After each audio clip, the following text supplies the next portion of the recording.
नमस्कार दोस्तों, मैं अरविंद एक बार फिर से स्वागत करता हूं आपके अपने यूट्यूब चैनल अर्पिता अरविंद राजा चैनल में। तो दोस्तों एक बार फिर से उपस्थित हैं आप सभी के बीच में। तो साथियों महिला बाल विकास के जो आपके पेपर शुरू हुए हैं 7 मार्च से, तो 7 मार्च का पेपर दोस्तों, 8 मार्च का पेपर, 9 मार्च का और 10 मार्च का पेपर जो आपको हुआ है सभी शिफ्टों में।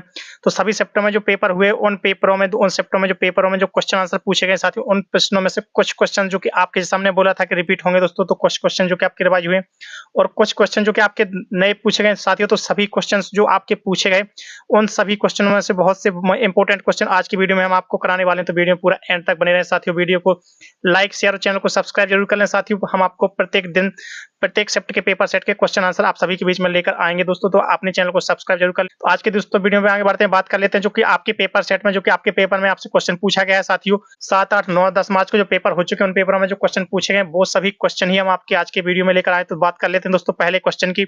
निम्नलिखित में से विटामिन ई की विशेषता किसके लिए महत्वपूर्ण होती है? जो विटामिन ई होती है वो विशेषता किसके लिए महत्वपूर्ण होती है? तो इसका जो राइट आंसर होगा साथियों वो होगा लिंग ग्रंथियों की सामान्य क्रिया में। लिंग ग्रंथियों की सामान्य क्रिया होगा साथियों इसका राइट आंसर।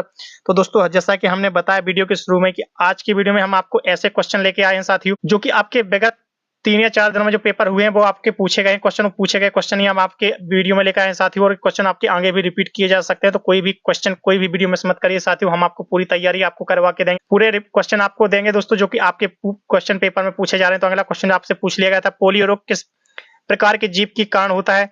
तो पोलियो रोग किस प्रकार के जीव के कारण होता है साथियों? तो वो होता है विषाणु। विषाणु क्या होगा इसका राइट आंसर। वीडियो में आगे बढ़ते हैं अगले क्वेश्चन की बात कर लेते हैं साथियों। तो अगला क्वेश्चन जो आपके पूछा गया, तो आज के वीडियो में साथियों प्रत्येक टॉपिक से जो कि आपके प्रत्येक टॉपिक से जितने भी क्वेश्चन पूछे गए हैं तो वो क्वेश्चन हम आपके लिए लेकर आए साथियों।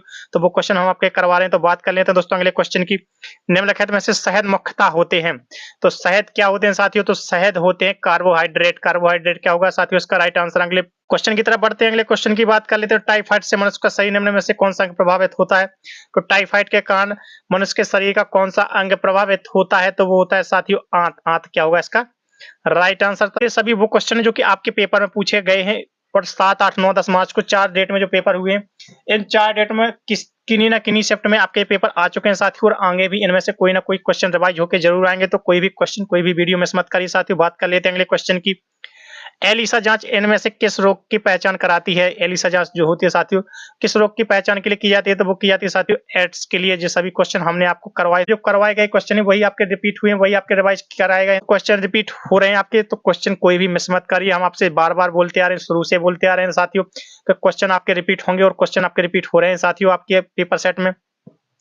आगे बढ़ते हैं, बात कर लेते हैं अगले क्वेश्चन की। तो अगले क्वेश्चन पूछ लिया गया था कि कोलेस्ट्रॉल बहुत अच्छा है क्योंकि इससे भरपूर प्रोटीन एवं होती है। तो कोलेस्ट्रॉल में भरपूर प्रोटीन और क्या होता है साथियों? तो भरपूर प्रोटीन और प्रतिरक्षी होता है। प्रतिरक्षी क्या होगा साथियों इसका राइट आंसर।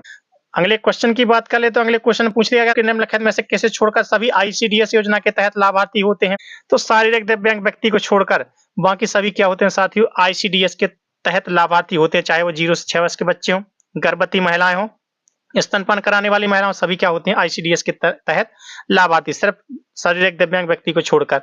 बात कर लेते हैं अगले क्वेश्चन। तो कोई भी क्वेश्चन मिस मत क्योंकि हम आपको पूरी तैयारी देने वाले हैं, पूरे क्वेश्चन आंसर बताने वाले हैं जो आपके विगत 3 या 4 दिनों में पूछे गए हैं साथियों। को पेपर सेट में आपकी महिला बाल विकास सुपरवाइजर के एक आंगनवाड़ी कार्यकर्ता कुपोषण की स्थिति का आकलन कैसे बना करती है?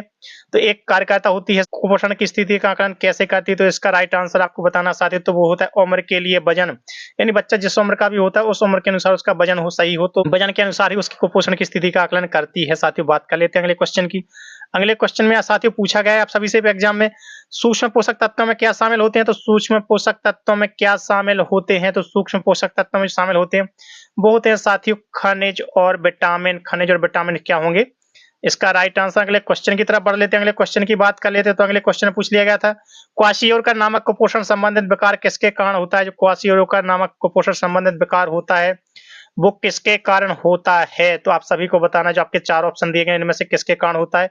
तो वो होता है साथियों प्रोटीन के कारण। तो प्रोटीन क्या होगा साथियों इसका राइट आंसर। अगले क्वेश्चन की बात कर लेते हैं। तो साथियों हम आप सभी को करा रहे हैं वो सभी क्वेश्चन आंसर जो कि आपके विगत 3 या 4 दिनों में जो पेपर हुए उनमें पूछे गए हिंदी के अक्षर होते हैं वो बच्चे किस उम्र में पहचाने लगते हैं? तो सभी को ही पता होगा साथियों 5 वर्ष की आयु में। तो 5 वर्ष क्या होगा इसका राइट आंसर। अगले क्वेश्चन की तरफ बढ़ लेते हैं। अगले क्वेश्चन की बात कर लेते हैं। तो अगले क्वेश्चन पूछा गया था कि एलेक्सिया है, तो एलेक्सिया क्या है होता है साथियों? तो एलेक्सिया होता है पढ़ने की अक्षमता, यानी पढ़ने में अक्षमता क्या कहलाती है? एलेक्सिया जो होगा उसका राइट आंसर। अगले क्वेश्चन की बात कर लेते हैं। अगले क्वेश्चन में पूछ लिया गया था कि प्याजे की औपचारिक संक्रियात्मक अवस्था किस आयु अवधि तक मानी जाती है? जो प्याजे की औपचारिक संक्रियात्मक अवस्था होती है वो किस अवधि तक मानी जाती है? तो वो मानी जाती है साथियों 11 से लेके 15 वर्ष की आयु तक। 11 वर्ष से लेके 15 वर्ष की आयु क्या होगा साथियों? इसका राइट आंसर। अगले क्वेश्चन की तरफ बढ़ते हैं। अगले क्वेश्चन की बात कर लेते हैं साथियों। तो अगले क्वेश्चन पूछ लिया गया था कि गर्भ में बालक को विकसित होने में कितने दिन लगते हैं? तो गर्भ में विकसित होने के लिए बालक को लगते हैं साथियों 280 डेज, 280 दिन। 280 दिन क्या होगा इसका राइट आंसर। अगले क्वेश्चन की तरफ बढ़ते हैं। तो साथियों जैसा कि हमने बताया कि बहुत ही अच्छे क्वेश्चन आंसर आप सभी से पूछे जा रहे हैं।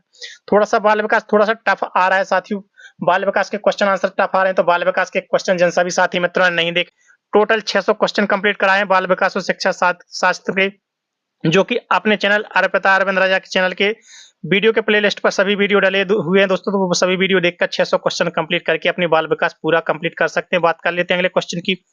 किस मनोविज्ञान ने अपने 3 वर्षीय पुत्र का अध्ययन किया? तो किस मनोविज्ञान ने अपने 3 वर्षीय पुत्र का अध्ययन किया था? तो वो किया था साथियों पेस्टोलॉजी ने। पेस्टोलॉजी होगा इसका राइट आंसर। अगले क्वेश्चन की बात कर लेते हैं। तो अगले क्वेश्चन में पूछ लिया गया था कि बालक का विकास होता है, तो बालक का विकास कैसा होता है साथियों?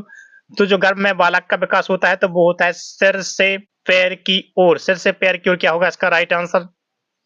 अगले क्वेश्चन की तरफ बढ़ते हैं। तो अगले क्वेश्चन में पूछ लिया गया था साथियों विकास का संबंध में गलत कथन कौन सा होता है? जो विकास का संबंध होता है उसमें गलत कथन कौन सा होता है? तो गलत कथन होता है विशिष्ट से सामान्य की ओर, जबकि सही होता है सामान्य से विशिष्ट की ओर। राइट आंसर होगा सामान्य से विशिष्ट की ओर। तो क्या होगा इसका पहला वाला होगा इसका राइट आंसर। अगले क्वेश्चन की तरफ बढ़ते हैं। अगले क्वेश्चन की बात करते हैं गर्भधान काल की अवस्था नहीं है। तो गर्भधान काल की अवस्था कौन सी नहीं है साथियों? तो वो नहीं होती है। चारों में से बतानी तो कौन सी नहीं होती है? तो वो नहीं होती है शैशवावस्था। शैशवावस्था क्या होगा इसका राइट आंसर। अगले क्वेश्चन की बात कर लेते हैं। तो अगले क्वेश्चन में पूछ लिया गया था साथियों आप सभी से मानव जीवन की भौतिक एकता कहलाती है। तो मानव जीवन की जो मनोभौतिक एकता होती है वो क्या कहलाती है? तो वो कहलाती है साथियों इन 4 ऑप्शन में से बताना होगा आप सभी को कि क्या कहलाती है। तो वो कहलाती है साथियों मन तथा शरीर का विकास होगा इसका राइट आंसर। अगले क्वेश्चन की बात कर लेते हैं। तो गर्भ में सर्वप्रथम निर्माण होता है साथियों, तो सभी को पता होगा क्वेश्चन कई बार रिपीट हो चुका है और एग्जाम में भी आपका रिपीट हुआ है। तो वो होता है सर्वप्रथम सिर का विकास होता है। बात करते हैं अगले क्वेश्चन की तरफ बढ़ते हैं। अगले क्वेश्चन की बात कर लेते हैं। तो अगले क्वेश्चन में पूछ लिया गया था जन्म के समय शिशु की कितनी हड्डियां होती हैं? जन्म के समय हड्डियां बतानी शिशु की। तो जन्म के समय शिशु की हड्डियां होती हैं तो 236, 270 या 320 तो वो होती है 270। 270 क्या होगा इसका राइट आंसर। तो 270 क्या होगा साथियों इसका राइट आंसर। अगले क्वेश्चन की बात कर लेते हैं। अगले क्वेश्चन की तरफ बढ़ते हैं। तो अगले क्वेश्चन पूछ लिया गया था सॉफ्टवेयर का प्राथमिक उद्देश्य डेटा में बदलना होता है। जो सॉफ्टवेयर होता है उसका प्राथमिक उद्देश्य डेटा को में बदलना होता है। तो वो होता है साथियों ऑब्जेक्ट को, यानी वो डेटा को किस में बदलना होता है साथियों? ऑब्जेक्ट में। तो ऑब्जेक्ट होगा इसका राइट आंसर। ये वो सभी क्वेश्चन है जो कि आपके विगत 4 दिनों में पूछे गए, 4 दिनों में जो पेपर हुए हैं उसमें पूछे गए साथियों। तो क्वेश्चन आपके रिवाइज हो रहे हैं, क्वेश्चन आपके रिपीट हो रहे हैं। तो दोस्तों कोई भी क्वेश्चन मिस मत करिए, कोई भी वीडियो मिस मत करिए, ताकि आपके भी कोई भी क्वेश्चन मिस मत हो, आपसे कोई भी क्वेश्चन गलत ना हो। तो कोई भी क्वेश्चन स्किप करके मत देखिए। बात कर लेते हैं अगले क्वेश्चन की। एमएस डॉस आधारित पर्सनल कंप्यूटर पर निम्न में से कौन सा पैकेज डेटाबेस के रूप में पाया गया है? डॉबेस 3। डॉबेस 3 क्या होगा इसका राइट आंसर। अगले क्वेश्चन की तरफ बढ़ लेते हैं। अगले क्वेश्चन की बात कर लेते हैं डॉस का पूरा नाम क्या होता है? तो कंप्यूटर से साथियों बहुत ही अच्छे क्वेश्चन पूछे जा रहे हैं आपके। तो डॉस का पूरा नाम क्या होता है बताना है आपको। तो डॉस का पूरा नाम होता है disk operating system. Disk operating system क्या होगा इसका राइट आंसर। बढ़ते हैं वीडियो में आगे, बात कर लेते हैं अगले क्वेश्चन की। तो अगले क्वेश्चन पूछ लिया गया था कि एमएस डॉस है, तो एमएस डॉस क्या होता है साथियों? तो एमएस डॉस होता है सिस्टम सॉफ्टवेयर। सिस्टम सॉफ्टवेयर क्या होगा इसका राइट आंसर। दोस्तों अगले क्वेश्चन की तरफ बढ़ते हैं। तो अगले क्वेश्चन में आपसे रीजनिंग का कोई क्वेश्चन पूछ लिया गया साथियों। तो रीजनिंग के क्वेश्चन की बात करते हैं। तो इसमें एक महिला की परिचय देते हुए रोहन कहता है, तो महिला का परिचय देते हुए रोहन कहता है, तो रोहन क्या कहता है कि वह मेरे बेटे की, यानी किसके बेटे की? रोहन के बेटे की। तो रोहन के बेटे की इकलौती बेटी की मां है, या इसकी इकलौती बेटी की क्या है साथियों? मां है। तो ये हुई इसकी पत्नी। अब बताना साथियों कि वह महिला रोहन से किस प्रकार संबंधित है? तो वह महिला रोहन से किस प्रकार संबंधित है? तो महिला रोहन की क्या हुई साथियों? महिला रोहन की हुई बहू। तो बहू होगा साथियों इसका राइट आंसर। अगले क्वेश्चन की तरफ बढ़ लेते हैं। अगले क्वेश्चन की बात कर लेते हैं। तो अगला क्वेश्चन भी आपका रीजनिंग से पूछ लिया गया था साथियों कि जहाज जैसे कप्तान से संबंधित होता है वैसे अखबार किससे संबंधित होता है? तो जहाज जैसे कप्तान से संबंधित होता है, वैसे ही साथियों अखबार संपादक से संबंधित होता है। जैसे ही जहाज को कप्तान ऑपरेट करता है वैसे ही दोस्तों अखबार को ऑपरेट करते हैं, वो कहते हैं संपादक। संपादक होगा साथियों इसका राइट आंसर। अगले क्वेश्चन की तरफ बढ़ लेते हैं। अगले क्वेश्चन की बात करते हैं। निम्नलिखित में से विषम शब्द चुनना है, यानी आपको अलग शब्द बताना है कि इन चारों में से अलग शब्द क्या होगा? पत्र साथियों, मनी ऑर्डर। तो जो आपके पत्र, स्पीड पोस्ट और मनी ऑर्डर होते हैं, जिस आपके ऑफलाइन के माध्यम से तीनों आपके पोस्ट किए जाते हैं, सभी क्या किए जाते हैं? ऑफलाइन के माध्यम से किए जाते हैं। लेकिन साथियों जो एसएमएस होता है वो आपका ऑनलाइन के माध्यम से मैसेज ट्रांसफर किए जाते हैं। एसएमएस में आप ऑनलाइन के माध्यम से मैसेज ट्रांसफर करते हैं, तो एसएमएस इसमें से विषम होता है, तो ये होगा इसका राइट आंसर। तो साथियों आज की वीडियो में हमने आप सभी को वो क्वेश्चन करा है जो कि आपके विगत 4 दिनों में, जो कि आपके 7 मार्च को पेपर हुआ है, 8 मार्च को पेपर हुआ है, 9 मार्च और 10 मार्च को जो पेपर हुआ है साथियों, उन सभी चारों दिनों में जो पेपर हुए, चारों दिनों में जो सभी शिफ्ट में जो पेपर हुए, उन सभी शिफ्ट में से कुछ क्वेश्चन आंसर आपके लिए जो प्राप्त हुए साथियों, उस कुछ क्वेश्चन आंसर जो हमने आपके लिए कराए, वो क्वेश्चन आपके इन चारों दिनों में पूछे गए साथियों। और आगे भी साथियों क्वेश्चन पूछे जाने की संभावना रहेगी, क्वेश्चन रिवाइज होने की संभावना रहेगी, तो कोई भी क्वेश्चन मिस मत करिए।